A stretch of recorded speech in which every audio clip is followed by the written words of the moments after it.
Brothers and sisters, ladies and gentlemen, honored guests, our next speaker deserves the best of introductions. We know him. We've known him for a long time. When he said he was going to be a proud union president, we knew he would be, and he delivered.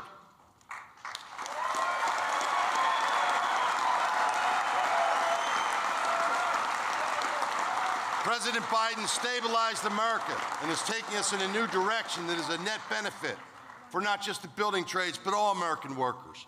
President Biden chose to invest in America, not divide it. He has prioritized working people, workforce development, wages, health and safety, retirement and pensions more than any president in our lifetime. He and his administration have, and repeatedly publicly, the importance of Davis-Bacon, collective bargaining, and PLAs.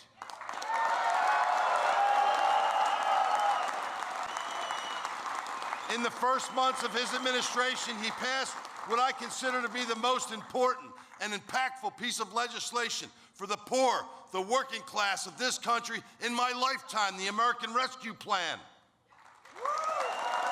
He has helped reclaim jobs lost from the pandemic. He has expanded the child tax credit, child care tax credits, and unemployment insurance. He delivered better access to affordable health care, and to top it off, multi-employer pension reform that the building trades has been fighting for decades.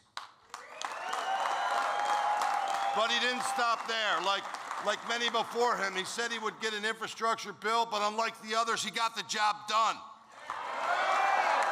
But he didn't stop there. A National Labor Relations Board that actually cares about working people, done. An executive order on project labor agreements for federal construction projects, done. New rules to strengthen Davis-Bacon, done. Getting this pandemic under control and getting access to vaccines and testing, getting our economy moving, done, done, done. And just last week, we can proudly say that thanks to his leadership and the actions of his administration, not only are jobs up, unemployment down, but the construction industry is finally back to the level of employment we had in February of 2020 before the pandemic started. Yes, brothers and sisters, we're back. But these wins are more than us. Investing in America, reclaiming not just jobs, but good jobs, rising wages, increasing benefits, all while expanding opportunities to more working families. This is what he delivers for America. President Biden did more in his first term, in the first year and a half of his first term, than presidents do in their whole terms. All working Americans, especially the ones struggling, were unfairly marginalized. He knew he needed a new direction that required more than just getting by and rebuilding what we lost. He knows what we needed to build back better, a system that we had before, build back better than the system we had before. He knew it was not enough to return to pre-pandemic times. He knew America and our future deserved better, and he delivered. So please, stand and welcome our friend, the favorite son of the Commonwealth of Pennsylvania and the great state of Delaware. Brothers and sisters, the President of the United States, Joe Biden.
Thank you.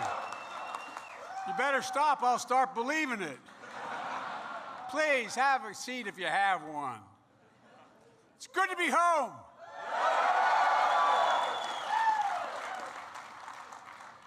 You know, I look out there and I see an awful lot of you who, as they say in Claymont, Delaware, who brung me to the dance. And I really mean it. There is no exaggeration. I'd not be standing here without labor, without union labor. Folks, as we used to say when I was a senator, if you excuse a point of personal privilege, before I turn to my main remarks, I'd like to briefly address the horrifying reports of the atrocities taking place in Ukraine and the steps the United States is taking to respond in close coordination with our allies and our partners. And I'm sure you've seen the pictures from Bucha and just outside of Kyiv. Bodies left in streets as Russian troops withdrew. Some shot in the back of the head with their hands tied behind their backs. Civilians executed in cold blood. Bodies dumped into mass graves. A sense of brutality and inhumanity left for all the world to see unapologetically. There's nothing less happening than major war crimes. Responsible nations have to come together to hold these perpetrators accountable. And together with our allies and our partners, we're going to keep raising the economic cost and ratchet up the pain for Putin and further increase Russia's economic isolation.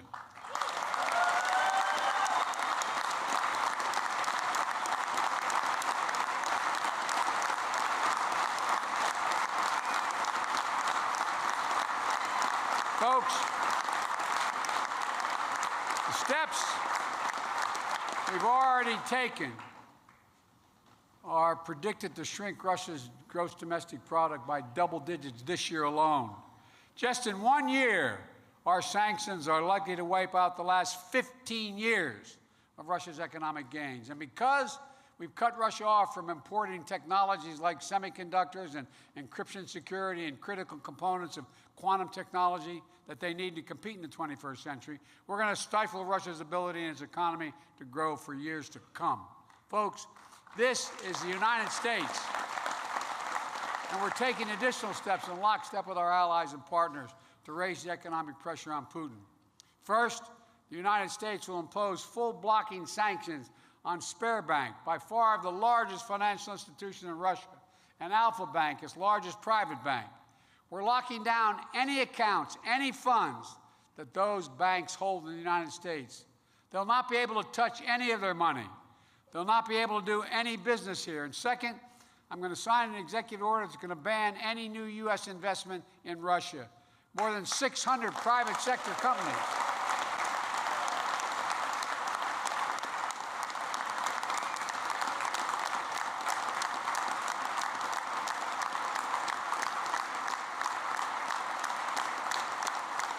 Folks, corporate America is stepping up and change. From McDonald's to Exxon, they've left the Russian market on their own accord, 600 of them. Think about that. The private businesses choosing to leave Russia rather than risk being associated with Putin's brutal war. And this ban on investment is going to make sure that new money can't come into Russia to replace what's left so that Russian economy doesn't feel the loss and the loss of these businesses for the long term. Third, we're adding more critical state-owned enterprises to the list of fully blocked Russian companies. These companies are major revenue generators owned by Russian government, which Putin uses to fund himself and enable his war in Ukraine. They'll also be cut off from doing any business with the United States. They'll not be able to access or use any assets they have in the United States. And fourth, we, along with our European allies, are adding the names of the list of Russian elites and their families that we're sanctioning. You see these yachts where they're being picked up? No, think about it. Think about the incredible amounts of money these oligarchs have stolen. These yachts are millions and millions of dollars. Look, these oligarchs and their family members are not allowed to hold on to their wealth in Europe and the United States and keep these yachts worth hundreds of millions of dollars, their luxury vacation homes, while children in Ukraine are being killed, displaced from their homes every single day. And finally, we're continuing to supply Ukraine with the weapons, resources they need to defend their country. Last Friday,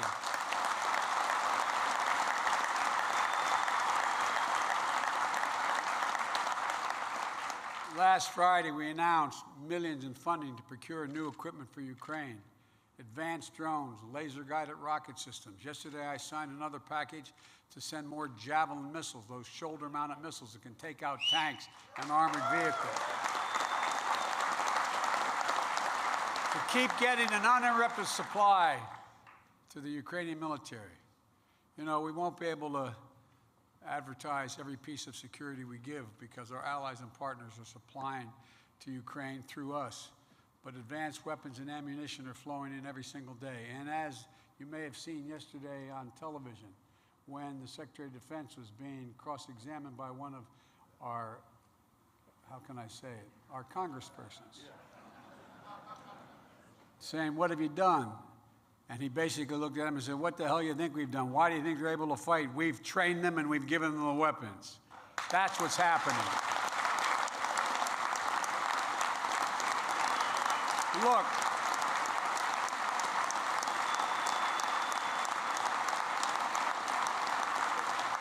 thanks to the bravery, the grit, and the fighting spirit of the Ukrainian people, Russia has already failed in its initial war aims.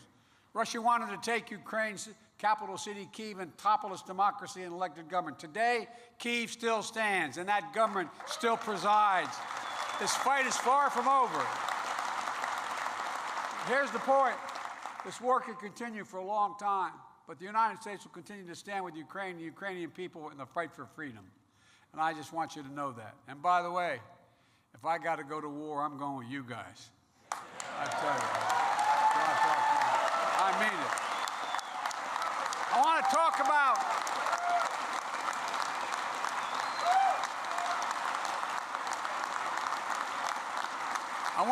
about what I'm here today to talk about. You women and men and the American union movement. Remember, you know, when the Fair Labor Standards Act was first passed, everybody said you can have unions. It didn't say that. It says we should have more unions. We should. American labor, the building trades unions, President McGarvey. And by the way, Dad, Jack, where are you, Jack? I tell you what, Dad, as they say in Southern Delaware, you done good with this boy.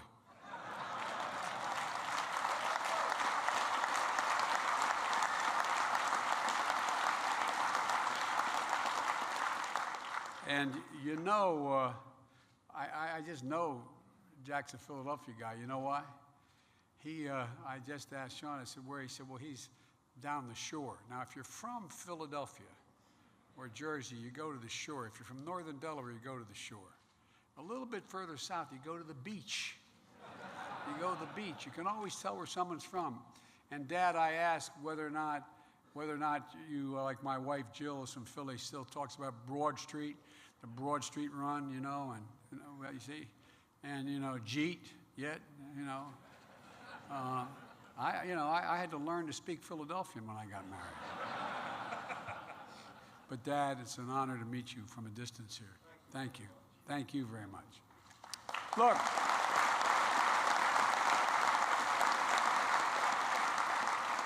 It's good to be with you all, and I mean that. You know, there's an old expression, as I said earlier, you go home with them that brought you to the dance. And you folks brought me to the dance. And the people who brought me to the dance were union workers, not just workers, union workers. IBW, iron workers, boilermakers, teamsters, laborers, bricklayers, masons, plumbers and pipe fitters, painters, plasterers, roofers, operating engineers, steel metal workers. You all represented in this room. And so many more who are not in the building trades that are union members across the country. I want to thank you for what you did to support my election this last time out. I remember going to a guy sitting down here a little further to the right when I refused to, I wasn't going to introduce my climate plan until I decided I was going to speak to a guy from the IBW, because I wanted to make sure you all knew what I was doing and why it not only was good for the environment, but good for labor. And I sat down with that guy right there, and he thought about it, and he went out and he talked to other people, and you all stepped up. And I mean it sincerely. You're probably the biggest reason why I'm standing here today. I've never forgotten not only what you've done for me, but more importantly, what you've done for this country. You're the ones who literally built this country, and that's not hyperbole.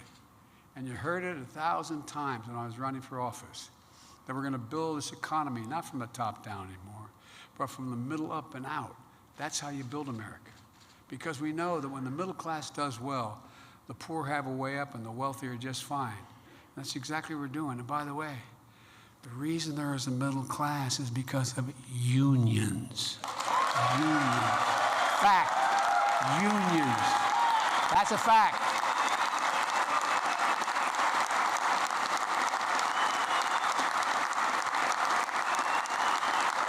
That's true. And look,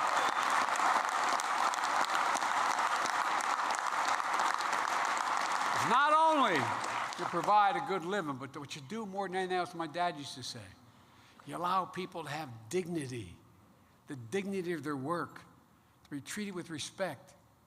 When it comes time to rebuild the economy, before I did anything, as I said, I talked to you. I laid out my plan for economic growth. I talked with a lot of the folks sitting behind me here and others in the union movement. And with your help, it was a darn good plan. And look at the results. Our economy created 431,000 jobs in March. 7.9 million since I became president.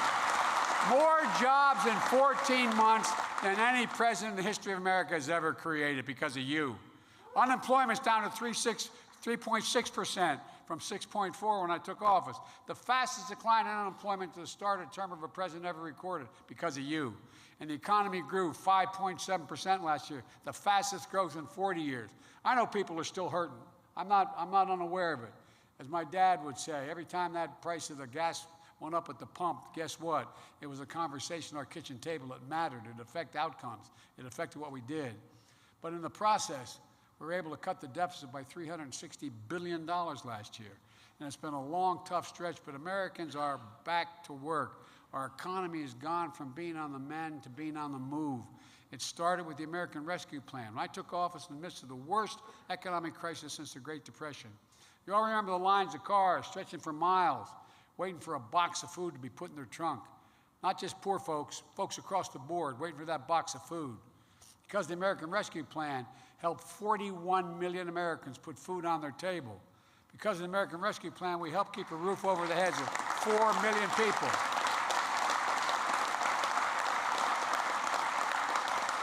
When you helped get that plan passed, 4 million people were on the verge of being evicted from their homes and apartments. That's a fact, not a joke. 4 million.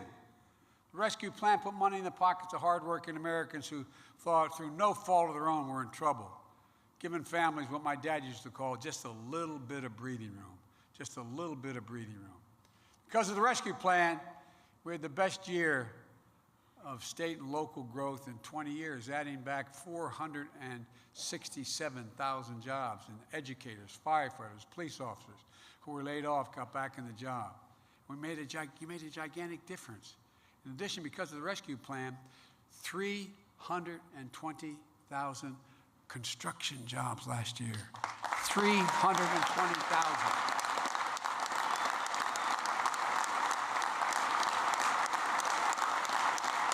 You're building America again.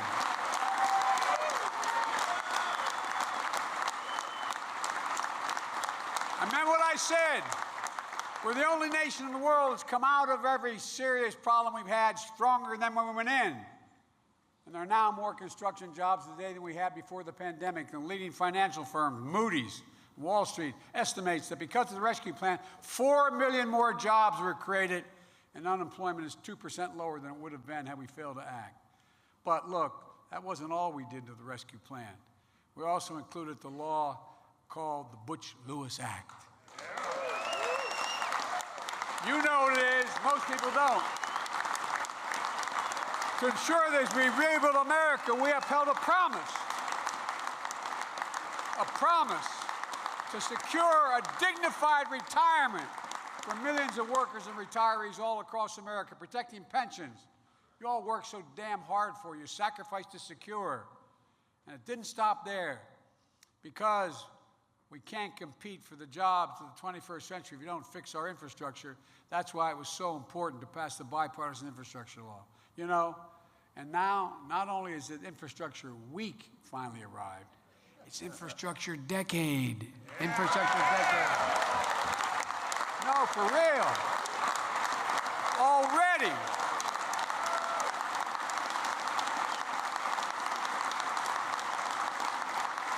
Already, as all of you know, we've announced nearly $5 billion to improve 3,000 airports across 50 states this year. We've announced $5 billion, including $650 million this year alone. So Lonnie Stevens and the IBW can get to work building a national network of electric vehicle charging stations, 500,000 across the country. We've announced $4.7 billion to cap and plug hundreds of thousands of orphan wells and gas wells spewing methane into the air, creating jobs as good as the jobs of the folks dug those wells got paid in the first place. Same folks. Folks, nearly $17 billion for ports, waterways, and dams. 700 projects already announced across 50 states. $52.5 billion for highways and road repairs this year. $5.4 billion for bridges this year. The I-5 bridge over Columbia River in Washington State. The I-95 bridge in West Haven, Connecticut. The Jefferson Highway. US 61 East Baton Rouge Parish in Louisiana. The list goes on.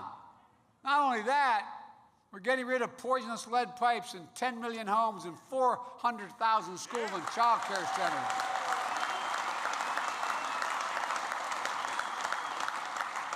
So kids and families can have drinking water that doesn't poison them. Look, folks, this is America, the United States of America.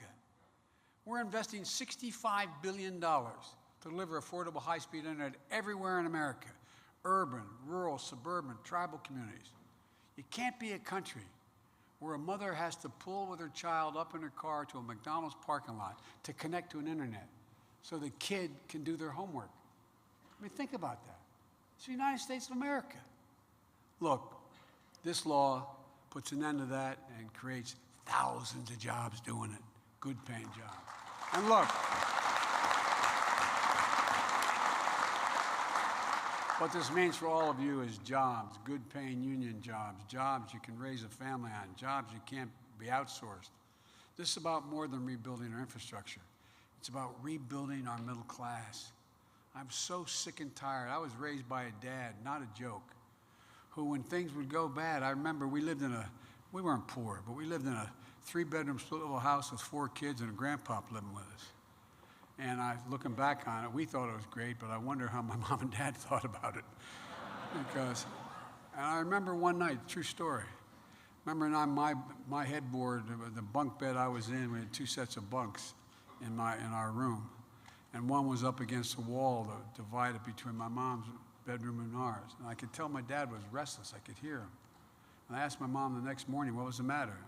He said, he just found out we lost our insurance, honey. We lost our insurance. Well, guess what? You are the ones who keep millions of people from losing their insurance. Unions built the middle class. We have to rebuild the middle class. That's why we made sure that the infrastructure law included significant labor protections. For example, the overwhelming majority of the funds included in this law are subject to Davis-Bacon requirements.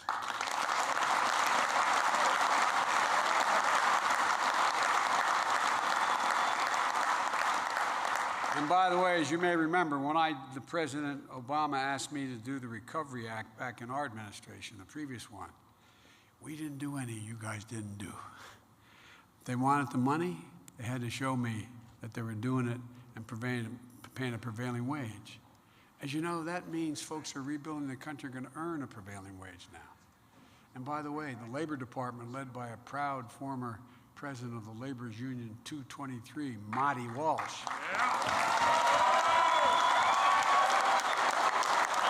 Good man.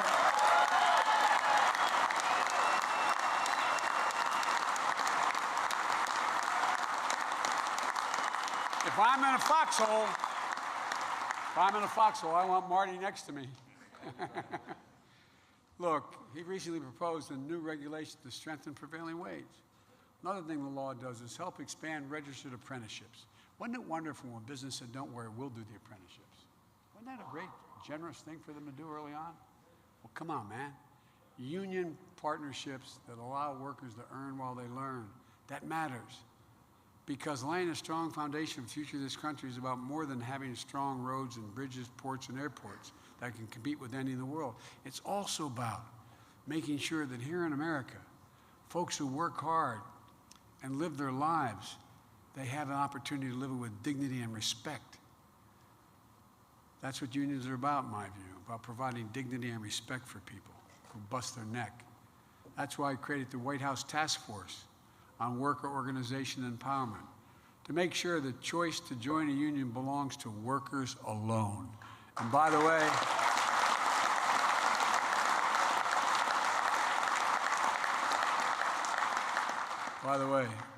Amazon, here we come. Watch. Watch. Remember that? Well,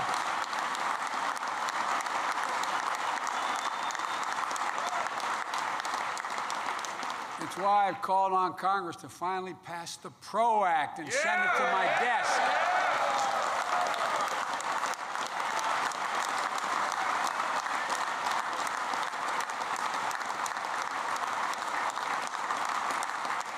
That's why we're strongly encouraging grantees to get infrastructure funding to use what we know as the project labor agreements. You know what they are. The vast majority listening to this won't know, which helps ensure the people building major projects are well-trained, highly skilled workers who have a voice on the work site.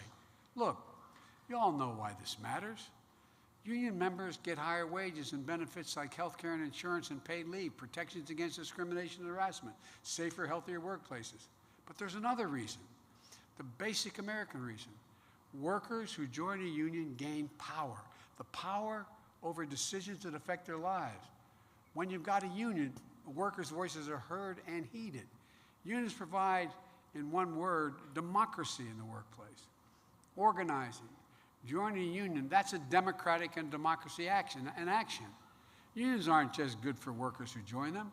Rebuilding America with union labor is smart for business and the American public and for our entire country. Union workers, and I'm not just saying because you're sitting there, but give me my word, you're the best in the world at what you do. Highly skilled, highly trained. You've got a voice in the workplace, a sense of ownership in the project.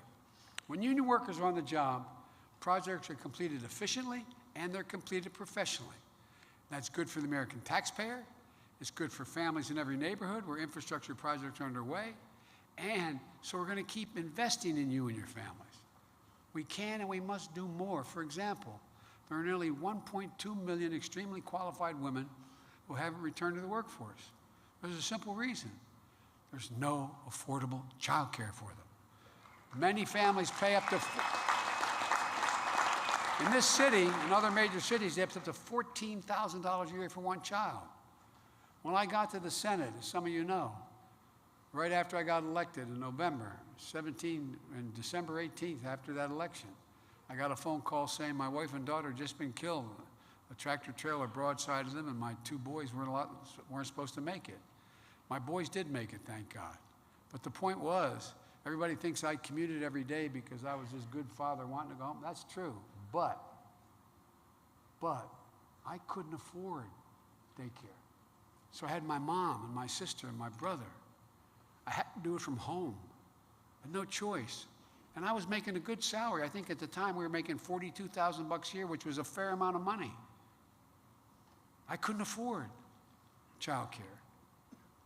And these women can't afford it either. If you cap child care, as I proposed, at 7% of a family's income making less than $125 grand a year, it could cut in half the cost of child care, saving thousands of dollars and freeing so many people to be able to go back to work, particularly these women who are totally qualified but have no alternative but to stay home. Or take prescription drugs like insulin. Many of you know people who have type 1 diabetes, another reason for insulin. You know how much it costs to make that vial of insulin? $10, T-E-N, $10. But you see families paying, on average, over $641 a month for that insurance, up to $1,000 a month. Think about those 200,000 kids out there, maybe some of your children, who have type 1 diabetes. 200,000. Think about what it does to a parent who looks at their child, doesn't have insurance, doesn't have the cash, and wonders, my God, what am I going to do?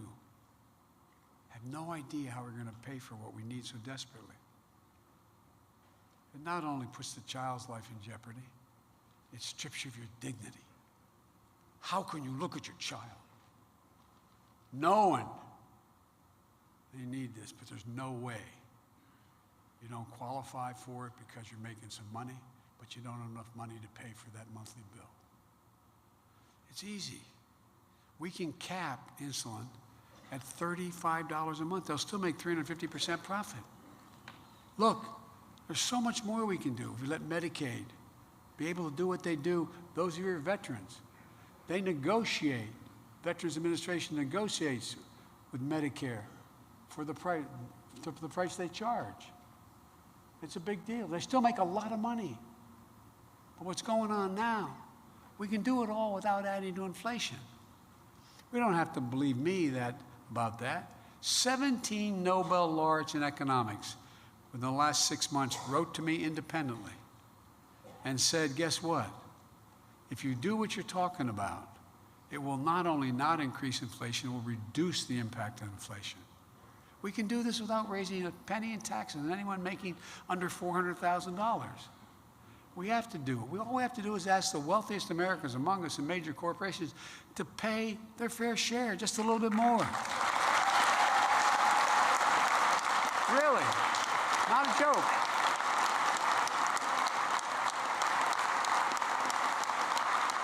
Not a joke.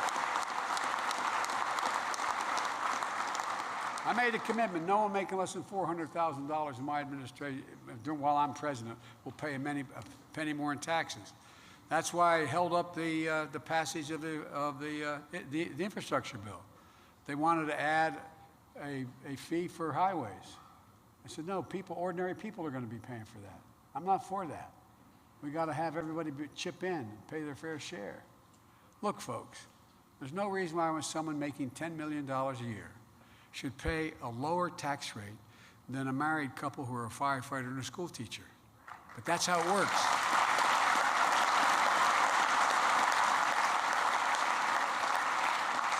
I mean, for real, there's no reason why in 2020, the 55 of the companies, Fortune 500 companies, paid zero in federal income tax, and they made $40 billion.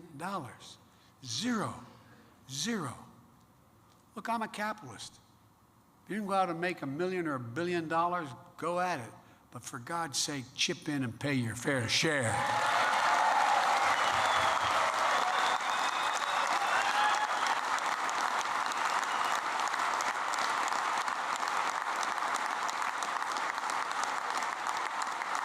I think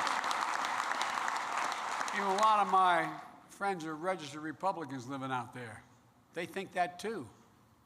I mean, it's just so outrageous. That $2 trillion tax cut, the last guy, what was his name? Anyway, the last guy. I forgot it. He never showed up for the inauguration. But anyway. But all kidding aside, I shouldn't kid. But that tax cut basically went to the top 0.1% of the American public. And it didn't grow the economy. Look, the bottom line is this. The United States is in a position to outcompete the world once again. If we can keep coming together, invest in the backbone of America, there's no limit what we can achieve. When I wasn't going to run again, as some of you know, some of you are my friends. But when I finally decided to run, and my kids encouraged it because, anyway, I won't go into that, but if I finally decided to run, the fact of the matter is, I made a judgment. We just had there's no reason why we have to keep it the way it's been. When's the last time trickle-down economy has trickled to anybody you know. No, I'm serious. I'm not joking. I'm not joking. So look, I said I was running for 3 reasons back then. 1, to restore the soul of this country. And by that I meant decency and honor and honesty in what we're going to do. And 2, to rebuild the backbone of America.